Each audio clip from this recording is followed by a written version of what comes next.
할렐루야. 오늘은 열왕기상 1장 말씀 가지고 은혜를 나누도록 하겠습니다. 우리가 잘 알다시피 다윗 왕의 말년에 다윗 왕의 아들 중에 하나인 아도니아가 반란을 일으켰습니다. 제사장 아비아달과 그 다음에 퇴역한 장군 요압 장군과 함께 반역을 꾸미고 스스로 왕이라고 칭하고 나왔습니다. 그러나 하나님께서 이미 솔로몬을 다윗을 이어서 왕을 삼는다고 지명하셨기 때문에 다윗 왕이 당연히 솔로몬을 왕으로 삼아야 되죠. 그래서 이제 다윗 왕이 성경 오늘 열왕기상 1장 32절에 가보니까 제사장 사독 그리고 선지자 나단 여호와의 아들 분하야 장군을 불러서 명령을 하죠. 왕이 그들에게 이르되 너희는 너의 주의 신하들을 데리고 내 아들 솔로몬을 내 노릇에 태우고 기온으로 인도하여 가서 거기서 제사장 사독은 선지자 나단과 함께 기름을 부어서 솔로몬을 왕으로 삼고 뿔나팔을 불며 솔로몬 왕은 만세를 합서 그러면서 올라오라 그러죠. 그를 따라 올라오라. 그가 와서 내 왕이 앉아 나를 대신하여 왕이 되리라. 내가 그를 세워 이스라엘과 유다의 통치자로 지명하느니라. 그래서 드디어 솔로몬이 왕에 등극하는 그 모습을 보게 됩니다. 그래서 그 말씀 그대로 제사장 사독, 선지자 나단, 여호와의 아들 분하야 이런 사람들이 이제 솔로몬을 다윗 왕의 노릇에 태우고 기온으로 가서 제사장 사독이 성막 가운데 있는 기름 담은 뿔을 가져다가 솔로몬에게 기름을 부었습니다. 기온이라는 곳에 성막이 있었고 성막 안에 하나님께 바친 데 쓰는 기름이 있었기 때문에 그 기름을 가지고 바로 하나님 성막이 있는 그곳에서 솔로몬에게 기름을 부어서 왕을 삼는 것을 보게 됩니다. 자, 그러고 나서 뿔나팔을 불고 모든 백성이 솔로몬 왕은 만세술을 합쳐서 왕 만세, 솔로몬 왕 만세를 부르죠. 자, 그래서 사람들이 올라와서 피리를 불며 크게 즐거워함으로 땅이 그들의 소리로 말미암아 갈라질 듯했다. 땅이 갈라질 듯했다 하는 것은 엄청나게 큰 나팔 소리와 함께 피리 소리, 그 다음에 솔로몬 왕 만세라는 백성들의 환호 소리가 울려 퍼졌다 그런 말씀입니다. 자, 그런데 이 성경 보니까 이렇게 다윗이 빨리 솔로몬 왕을 등극시키는 모든 행사를 진행을 했기 때문에 아직까지도 아도니아와 그 팀들이 아침부터 시작해서 자기들이 왕을 선포하고 스스로 왕이라고 또 자기들끼리 선언하고 나서 먹고 마시고 파티를 하고 있는 이 파티가 아직 끝나지 않았습니다. 자, 여기 성경 보면 이 사람들이 얼마나 오랫동안 스스로 자축 파티를 하는지 몰라요.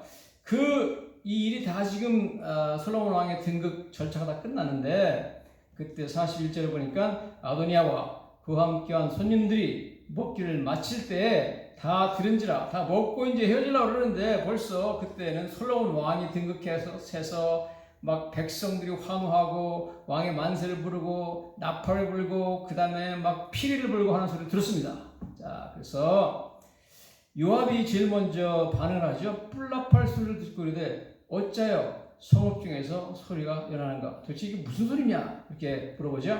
그때 제사장 아비아달 요압과 함께 모임했던 아비아달 제사장의 아들 요나단이 들어옵니다. 들어와가지고 무슨 소리냐 물어보니까 아도니아가 말하죠. 우리 주 다윗 왕이 솔로몬을 왕으로 삼으셨습니다. 드디어 그러죠. 그러면서 왕께서 제사장 사독과 선지자 나단 여호와의 아들 분하야와 그렛 사람과 블렛 사람을 솔로몬과 함께 보내셨는데 그들 무리가 왕의 노새 솔로몬을 태우다가 제사장 사독과 선지자 나단이 기온에서 기름을 부어 왕으로 삼았다. 그리고 무리가 그곳에서 올라오며 즐거워함으로 성읍이 진동하였나니 당신들에게 들린 소리가 이것이라 했습니다.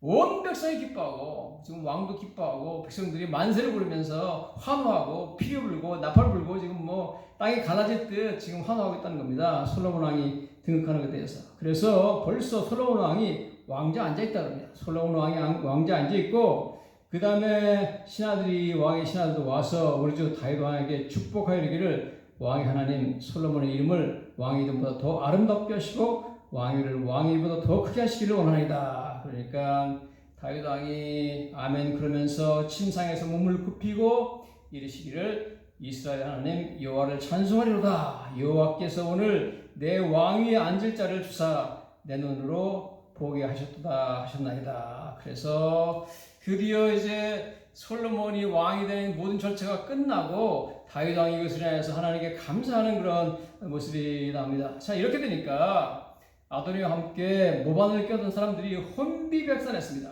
여기 보니까 49절에 아도니아와 함께한 손님들이 다 놀라 일어나 각기 갈 길로 간지라 다 도망갔습니다.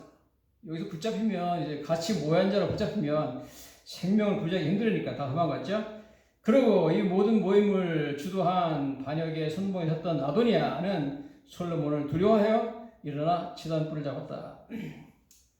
이제 죄를 진 사람들이 원래 율법에 의하면 자기가 무슨 일을 고의로 한 죄가 안 했을 경우에 하나님의 제단에 있는 제단에 가서 제단 뿔을 잡으면 제단에는 번제단이 있죠. 성막에 들어가면 번제단이 있는데 번제단에는 네 귀퉁이에 뿔이 있습니다. 그 뿔을 잡으면 이제 고의로 죄짓지 않는 사람 같은 경우에는 용서해주게 되어 있습니다. 뿔을 잡는다는 것은 성막이니까 거기 하나님이 계신 곳이니까 하나님의 자비를 구하는 행위죠. 어쨌든 그렇게 말하면서 아도니아가 그러죠. 솔로몬을 두려워하여 일어나서 제단뿔을 잡았다. 솔로몬을 두려워했고 솔로몬에게 이제 어떤 사람을 보내서 메시지를 보내죠. 아도니아가 솔로몬 왕을 두려워하여 지금 제단 뿔을 잡고 말하기를 솔로몬 왕이 오늘 칼로 자기 종, 즉 자기를 죽이지 않겠다고 내게 맹세를 원한다. 그래서 솔로몬 왕에게 메시지를 전해가지고 나를 죽이지 않겠다고 그렇게 맹세해달라 그렇게 부탁을 하는 것을 보게 됩니다. 아니 뭐 아침에 반역할 때는 이 반역하는 사람은 당연히 솔로몬을 죽이려고 했겠죠. 솔로몬이 이미 하나님으로부터 차기 왕으로 지명받은 것을 알고서 일을 했으니까요. 그 다음에 이 일을 하는 사람은 아도니아 같은 경우는 이제 그 일을 진행하면 다윗 왕도 여차하면 죽일 준비가 되어 있는 사람들이었습니다. 그런 사람이 이제는 와가지고 두려워해가지고 자기를 죽이지 않게 해달라고 막 맹세해달라고 사정하는 것을 보게 됩니다. 아니 당연히 죽어 마땅한 사람이죠. 아니 반역을 한 사람이 어떻게 또 와가지고 사정을 합니까? 그러니까 솔로몬이 두 가지 생각하죠. 첫째는 아도니아가 어쨌든 자기 형님이니까 같은 형제라는 점. 그 다음에 어쨌든 first offense 첫 번째 저지른 초범이라는 걸 감안해서 일단 용서해 주지만 앞으로 어떤 행위를 하느냐 잘 보고 만약 또 어떤 잘못을 행하면 그때는 용서하지 않겠다. 그런 뜻으로 대답을 합니다. 솔로몬이 이르되 그가 만일 선한 사람일진데 그의 머리털 하나도 땅에 떨어지지 아니하려니와 그에게 악한 것이 보이면 죽으리라 그러죠. 또 한 번 이런 잘못을 저지르면 그때는 용서가 없다. 그렇게 말합니다. 그래서 사람을 보내어 그를 제단에서 이끌어내니 그가 와서 솔로몬에게 절하매 솔로몬이 이르기를 네 집으로 가라. 그래서 사람들이 와서 제단에서 이끌어내니까 그 사람을 데리고 아도니아가 솔로몬 왕 앞에 왔습니다. 솔로몬 왕 앞에 와가지고 절하면서 제발 용서해달라고 나한테 자비를 베풀어달라고 그러니까 솔로몬 왕이 네 집으로 가라. 그렇게 말하는 것을 보게 됩니다. 자, 오늘 저희들은 이 말씀을 보면서 참 아도니아라는 사람이 그 전에 솔로몬을 무시해가지고 솔로몬은 왕이 될 자격이 없다. 나이도 어리고 경험도 없고 나만큼 지혜롭지도 못하다. 그래서 교만한 마음으로 솔로몬이 왕이 되는 것보다 자기가 왕이 되어야 된다. 그러고 하나님께서 그를 지명하여서 왕으로 삼지도 않았고 어떤 제사장이 그에게 기름 부어 왕으로 선포하지도 않았으며 다윗 왕, 현재 있는 다윗 왕이 그를 전혀 왕으로 지명하지도 않았는데도 불구하고 스스로 높여서 왕이 되겠다고 그러면서 솔로몬을 아침에는 무시했습니다. 그리고 자기가 왕이 됐다고 선언하고 흥겹게 저녁까지 파티를 했지만 이제 오후에 와서는 자기가 원래 죽이려고 했던 솔로몬 왕한테 살려달라고 빌고 있고 솔로몬 왕에게 두려워하는 것을 보게 됩니다. 여러분, 이제는 솔로몬이 왕이 되었기 때문에 이제는 솔로몬이 심판주가 되었습니다. 자기가 무시하고 자기가 우습게 보던 그 사람이 왕이 되어서 자기를 심판하는 심판주가 되었다는 겁니다. 여러분, 하나님과 그리스도를 무시하고 대적하던 사람들, 세상에서 그들이 어떤 삶을 살았는지 몰라도 그들은 곧 얼마 안 있어서 예수님 앞에, 심판주이신 예수님 앞에 두렵게 떠는 신세가 될 것입니다. 예수님께서 말씀하시기를 하나님께서 모든 심판을 다 나에게 맡겼다고 하셨습니다. 그래서 심판주는 예수님이십니다. 그 모든 심판을 다 심판의 권한을 가지신 예수님께서 말씀하시기를 그러므로 이 심판을 다 나에게 맡기신 이유는 사람들이 아버지 하나님을 공경하는 것처럼 아들을 공경하게 하려는 것이라 말씀하시면서 아들을 공경하지 않는 자는 나를 보내신 아버지도 공경하지 않는 것이다. 내가 하나님이다 그렇게 말씀하시면서 내가 심판주라는 것을 선언했습니다. 여러분 지금 아도니아는 그 전에 아도니아가 신앙심이 좋아가지고 하나님 제단에 와가지고 제사를 드리고 무슨 하나님 다 섬겼다 그런 기억이 없거든요. 하나님 믿는 믿음이 훌륭한 사람이라면 이런 일을 할 리가 없죠. 그런 사람이 이제 죽게 생겼으니까 하나님 제단에 와가지고 뿔을 잡고 하나님의 자비를 구하게 되는 것을 보게 됩니다. 여러분 좀 늦었죠. 너무 늦었죠. 그렇지만 아직까지도 하나님께서 솔로몬을 통하여서 기회를 주었습니다. 자, 어쨌든 모든 사람에게는 지금 이 세상에서 어떤 일을 하고 어떤 지위에 있던 사람에 불구하고 언젠가 하나님 앞에 나타나서 하나님의 자비를 구하게 될 그런 시간이 온다는 것을 꼭 알아야 될 것입니다. 이전까지 그렇게 무시하던 제단불을 잡고 이제는 하나님을 무시하고 하나님 앞에 하나님 믿는 일, 하나님께 예배하고 하나님께 제물 드리는 일에 대해서 불성실했던 사람이 이제는 필요하니까 자기가 이제 죽게 생겼으니까 하나님 살려달라고 하나님을 붙잡고 나가는 것을 보게 됩니다. 저 여러분들이 평소에 하나님을 섬기고 하나님을 두려워하고 평소에 하나님을 위해서 일하는 것이 얼마나 중요한가 하는 것을 보게 됩니다. 여러분 정말 이 죽음이 가까워가지고 내가 죽게 되니까 그때 참 나와서 이제 하나님 나를 살려달라고 하나님밖에 없다고 그렇게 말하는 것은 너무나 참으로 부끄러운 일이 아닐 수가 없습니다. 자, 이제 그는 솔로몬 왕한테 와가지고 자기 목숨을 살려달라고 그렇게 빌고 있는 것을 보게 됩니다. 칼로 자기 종을 죽이지 않겠다고 내게 맹세달라. 칼로 나를 죽이지 말라. 그렇게 솔로몬 왕에게 간청하는 것을 우리가 보게 됩니다. 자, 여기 성경에 보면 드디어 이 아도니아가 솔로몬을 왕이라고 인정합니다. 51절에 어떤 사람이 솔로몬에게 말하이르되 아도니아가 솔로몬 왕을 두려워하여 지금 제단불을 잡고 말하기를 솔로몬 왕이 오늘 칼로 자기를 죽이지 않겠다고 내게 맹세를 원한다. 솔로몬 왕이라는 말을 2번이나 말하고 있습니다. 이제 드디어 자기가 아침에는 왕이라고 주장하더니 이제는 드디어 와가지고 솔로몬이 왕이다. 솔로몬이 왕이다고 주장합니다. 여러분 예수님은 온 우주의 왕이십니다. 어느 정도 높으신 왕인지 세상의 모든 왕들보다 다 높기 때문에 왕의 왕이라고 합니다. 영어로는 King of Kings입니다. King of Kings. 모든 왕의 왕이 바로 예수님이십니다. 지금 세상에서 권력도 있고 돈도 있고 혹은 세상적으로 명예도 있고 그래서 예수님을 무시하고 왕으로 인정하지 않는 사람이 얼마든지 있습니다. 그들의 삶을 다스리고 우주를 다스리고 역사를 주관하시는 예수님을 무시해버립니다. 세상에 많은 대통령들이 혹은 독재자들이 전혀 예수님을 자기 왕으로 인정하고 있지 않습니다. 여러분 무슨 공산주의 국가의 독재자들이 예수님을 왕으로 인정하겠습니까?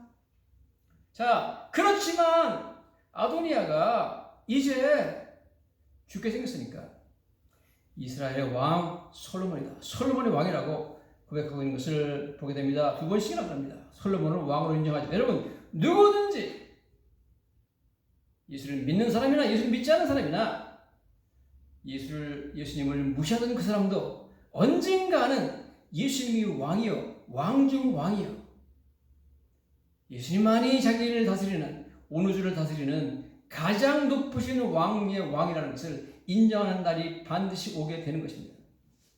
아침에는 자기가 왕이 됐다고 선언하더니 저녁이 돼가지고 이후가 돼가지고서는 자기 생명을 왕한테 구해달라고 비는 그런 처량한 신세가 된 것을 우리가 성경을 통해서 보게 됩니다.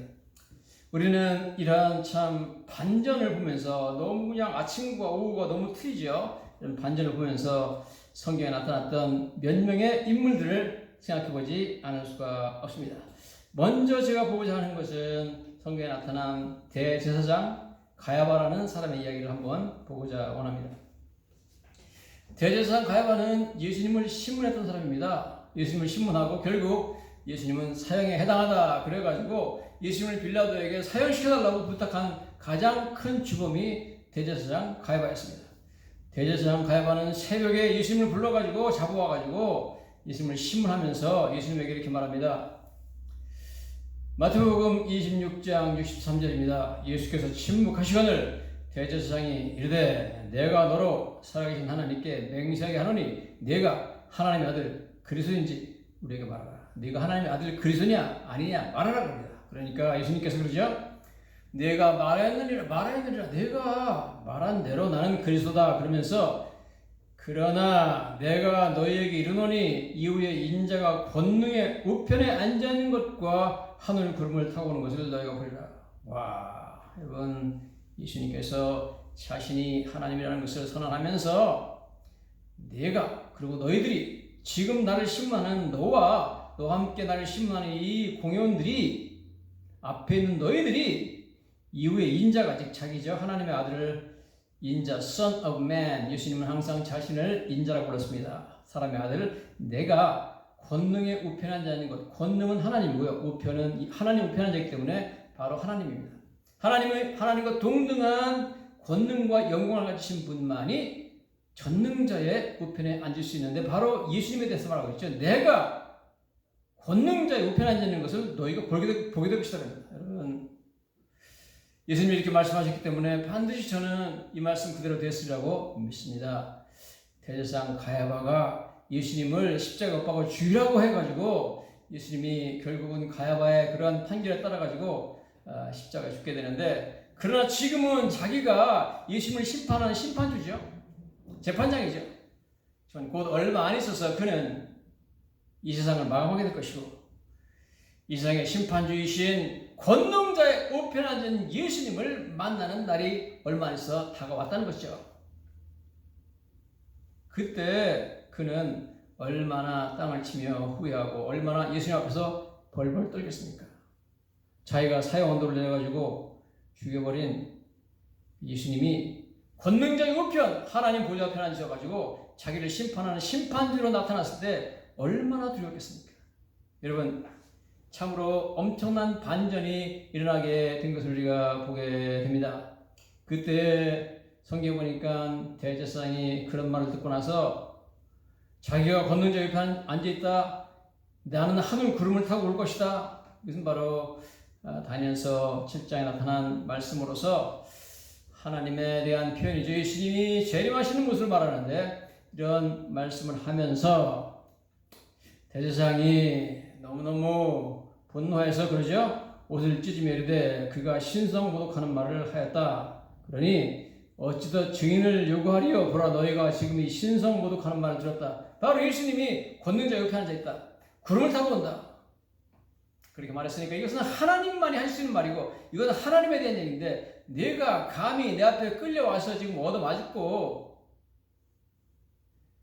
내 앞에 피를 흘리며 있는 내가 나에게 네가 하나님이라고 주장하느냐 신성모독했다 그래가지고 이 사람을 어떻게 하면 좋겠느냐 하면서 구형원들한테 물어봤습니다. 그러니까 너희 생각은 어떠냐 대답하이르되 그는 사형에 해당하다. 그래서 모든 공회원들이 예수님 얼굴에 침을 뱉고 주먹으로 때리고 어떤 사람은 손바닥으로 때리고 이르되 그리스도야 우리에게 선지자가 너를 타라 너를 친 자가 누구냐. 그래서 결국은 예수님을 빌라도를 통해 가지고 사형시킨 것을 보게 됩니다. 여러분 오늘 아침에는 가야바가 심판주가 되어서 예수님을 무시하고 신성모독했다고 죄인으로 몰아가지고 사형 판결까지 내려가지고 예수님을 죽였지만 얼마 안 있어서 그 사람 나이 많은 사람이었습니다.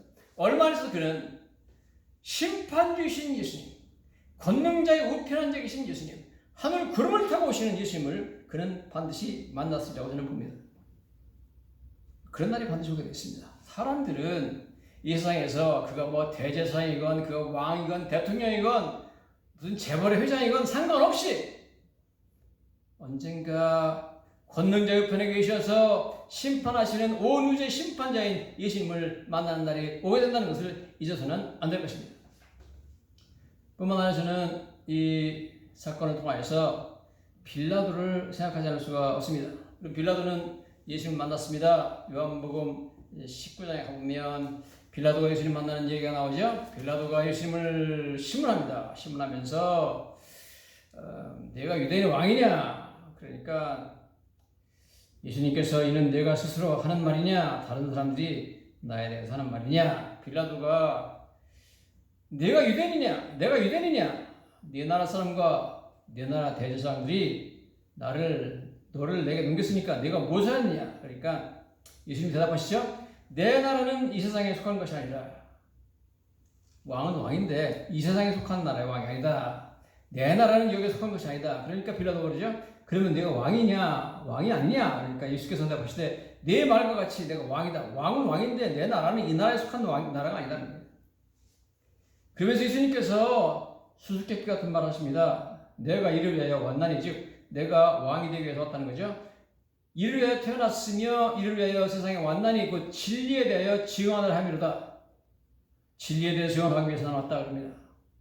그러니까 빌라도가 그러죠. 진리가 무엇이냐? 예수님이 대답을 안 해줬습니다. 그러고 나서 유대인들이 하도 예수님을 십자가에 못 박으라고 죽이라고 그러니까 빌라도가 아무리 신문해도 예수님을 죽일 만한 죄목이 없는데 나는 죄를 찾지 못하겠다 그럽니다. 그러니까 유대인들이 그러죠. 요한복음 19장 7절에 유대인들이 대답하되 우리에게 법이 있으니 그 법대로 하면 그가 당연히 죽을 것은 그가 자기를 하나님의 아들이 합니다. 저 사람이 하나님의 아들이라고 주장하기 때문에 신성모독으로 우리 법에 따라서 당연히 죽여야 된다. 그런 거죠. 빌라도가 이 말을 듣고 더욱 두려워하죠. 그래서 관정에 들어가서 너는 어디서 왔느냐 그럽니다. 물어봅니다. 그러니까 대답을 안 합니다. 빌라도가 예수님한테 그럽니다. 내가 너를 놓을 권한도 있고 석방할 권한도 있고 십자가에 못 박을 권한도 있는 줄 알지 못하니 왜 나한테 대답 안 하느냐? 예수님이 그러죠. 위에서 주지 아니하면 나를 해할 권한이 없었으리니 그러므로 지금 너의 권한도 다 하나님 주었다는 겁니다. 내 권한이 아니라 나를 내게 넘겨준 자의 죄는 더 크다. 대제사장의 죄가 더 크다는 거죠. 자 어쨌든 이래 가지고 예수님을 빌라도가 신문을 끝나고 나서 예수를 십자가에 못 박도록 그들에게 넘겨줘서 예수님을 십자가에 못 박았습니다. 여러분 그때는 빌라도의 군인들이 예수님을 사정없이 채찍질하고 때리고 예수님을 신문하고 피가 철철 흐르는 예수님을 들여다놓고 진리가 무엇이냐 물어보고 네가 왕이냐 뭐 물어보고 내가 너를 놓을 권한도 있고 내가 너를 십자가에 못 박을 권한도 있는 엄청난 사람이다. 너는 왜 나한테 부탁 안 하느냐? 나 좀 살려달라고 왜 나한테 빌지 않느냐? 이러면서 자기가 얼마나 큰 권한을 가진 사람인지 그걸 자랑했지만 결국은 그 사람은 유대인들의 그 압력에 못 이겨서 예수님을 십자가에 못 박게 넘겨줘서 처참한 처형을 당하게 되는 것을 우리가 보게 됩니다. 그러나 중요한 것은 오늘 아침에 예수님에 대한 심판을 내려서 처형하라고 십자가에 못 박으라고 한 사람도 빌라도도 얼마 안 있어서 세상을 떠나게 될 것이고 그는 자기가 신문했던 예수님을 만나게 반드시 되어 있습니다. 그가 예수님을 다시 만났을 때는 이제 위치가 완전히 바뀌었습니다. 그 전에 지상에서는 빌라도가 예수님을 신문하는 최종 권위를 가진 재판장이었지만 이제 온 우주에 심판 주신 예수님이 빌라도를 심판하는 날이 오게 된 거예요. 얼마나 후회가 되고 얼마나 두렵겠습니까? 예수님 용서해달라고 살려달라고. 지금 아도니아가 솔로몬 왕 앞에서 빌고 두려워한 것처럼 똑같은 그러한 모습으로 빌라도가 예수님에게 참 손발을 비는 그러한 모습이 충분히 상상이 되는 것입니다. 뿐만 아니라 한 사람 도시가 살펴보고자 하는 사람은 바로 느부갓네살 왕의 아들이었던 벨사살 왕이라는 사람입니다. 이 사람은 느부갓네살 왕이 하나님의 벌을 받아서 소같이 풀 뜯어먹는 7년 동안 엄청난 어려움을 겪고 나서 나는 다니엘이 믿는 그 하나님을 믿고 칭송한다 그러면서 엄청난 참 신앙인으로 변모하는 모습을 다 보고 나서도 감히 하나님을 두려워하지 않고 벨사살 왕이 귀족 1000명을 위하여 큰 잔치를 베풀고 1000명 앞에 술을 마셨다. 다니엘서 5장 말씀이죠. 벨사살 왕이 술을 마실 때 명하여 그의 부친 느부갓네살이 예루살렘 성전에서 탈취해온 은그릇을 가져오라고 명하였으니 이는 왕과 귀족들과 왕후들과 후궁들이 다 이것으로 마시려 함이었더라. 이에 예루살렘의 하나님 전 성소 중에서 탈취해온 은금 그릇을 가져오매 왕이 그것을 귀족들과 왕후들과 후궁과 더불어 그것으로 마시더라. 그들이 술을 마시고 그 금은 구리 쇠 나무 돌로 만든 신을 찬양하니. 여러분, 아니 이 사람이 벨사살 왕이 비록 왕이지만 대국 바벨론의 왕이었지만 아니 술잔이 없습니까 지금? 왜 하필이면은 예루살렘에서 하나님께서 성소에 쓰던 그 술잔을 가져오라 해가지고 지금 창고에 있는 술잔을 가져오라 해가지고 그것으로 자기가 술을 마시며 왕후와 뭐 귀빈들과 술을 마시면서 더군다나 그 하나님 성전 쓰던 그 그릇으로 술을 마시면서 자기가 믿는 그들이 믿는 우상들 금은 구리 쇠 나무 돌로 만든 신들 찬양합니까? 이것은 하나님에 대한 엄청난 모독이었습니다. 그렇기 때문에 그 순간에 성경에 보니까 그때 사람의 손가락이 나타나서 왕궁 촛대 맞은편 석회벽에 글자를 쓰는데 왕이 글자 쓰는 손가락을 본지라 이에 왕이 즐기던 얼굴빛이 변하고 그 생각이 번민하여 넓적다리 마디가 녹는 듯하고 무릎이 서로 부딪혔다 했습니다. 그러고 있는데 하나님께서 갑자기 자기들이 파티하는 엄청나게 큰 파티룸이 있겠죠. 뭐 수백 명이 들어올 수 있는 파티룸에서 왕후, 귀족, 그 다음에 여러 귀족들이 함께 후궁들과 같이 이렇게 술을 마시는데 갑자기 회칠한 흰 벽에 사람 손만 나와가지고 글자를 막 적는 겁니다. 얼마나 무섭겠습니까? 그것도 자기가 알 수 없는 아마 히브리로 쓴 글자 같습니다. 히브리어로. 그러니까 모르죠. 그래가지고 그냥 손가락만 나와가지고 글씨 쓰는데 너무너무 무서워가지고 이 사람이 술을 취한 상태에서도 얼굴이 변하고 정신이 번쩍 나가지고 번민하고 넓적다리 마디가 녹는 것 같이 무릎이 서로 부딪히면서 벌벌벌 떨고 있습니다. 지금. 결국 하나님께서 다니엘을 보내서 그 글자를 해석하죠. 그 글자는 메네메네 되기를 바라시는데 왕의 나라의 시대를 씌워서 그것을 끝나겠다. 너는 저울에 달아보니 부족함이 보였다. 이래가지고 그날 저녁에 바로 페르시아 군대가 쳐들어와가지고 그 사람은 죽임을 당합니다.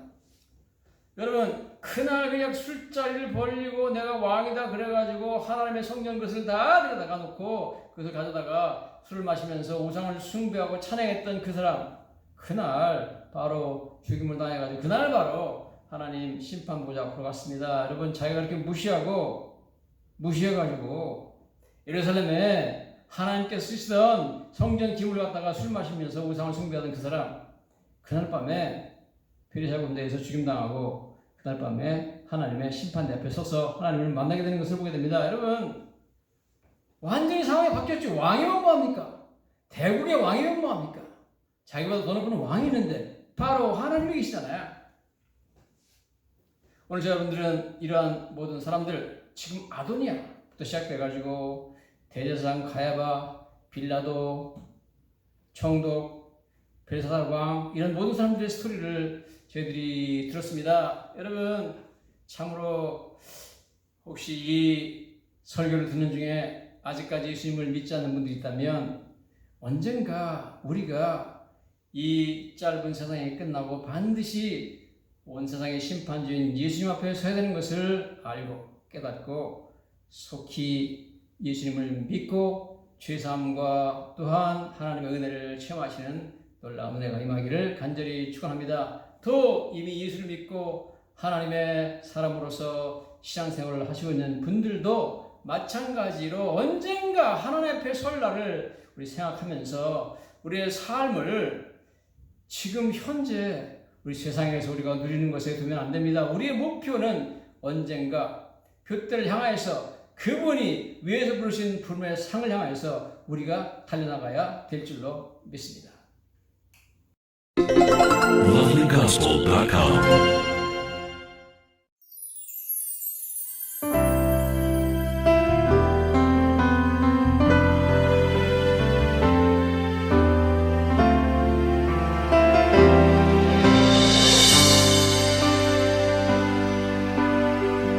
힘들고 지쳐 낭망하고 넘어져 일어날 힘 전혀 없을 때에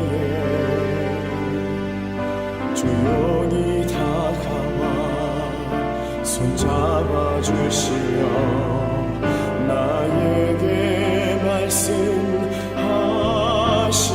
말씀하시네. 나에게 실망하며 내 자신 연약해 고통 속에 눈물 흘릴 때에